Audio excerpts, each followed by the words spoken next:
Kadhi County ma Kisumu apisas magarita kwe bade County ma Kisumu Central kotelnegi OCPD Anthony Maina kod jata yiero returning officer mar karod bura ma Central Yegon Kibos onyiso ikruok marita kwe motenore gi weche yiero bang' yudo tiegruok makende wi chike matayo weche yiero. Kaluwore gi Yegon Kibos giseketo ikruok makare gi apisas go eyo makende maneno ni yiero mabiro obiro tagi kwe.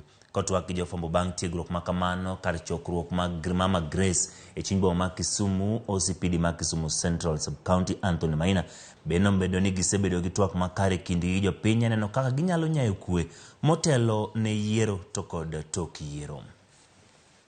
We are officers of the leadership of the security officers in Kisumu Central. Today was basically to bring together and have a common understanding in as far as election security is concerned. We've gone through processes delineating election offences to do with election offences, the roles of security officers, how ready and prepared we had, the number of stations they are now informed, and our way forward in terms of training.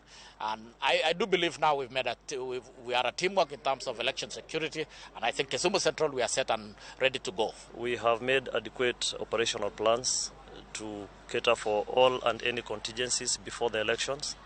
We have done a lot of training to our officers on issues of public order management. We have done a lot of training on election laws. We have made adequate preparations on what to do during the elections. We have made adequate preparations on what to do after the elections. And we think we are ready. We have done scenario-based kind of preparations. Best case scenario is where everybody is campaigning peacefully, which we largely have experienced,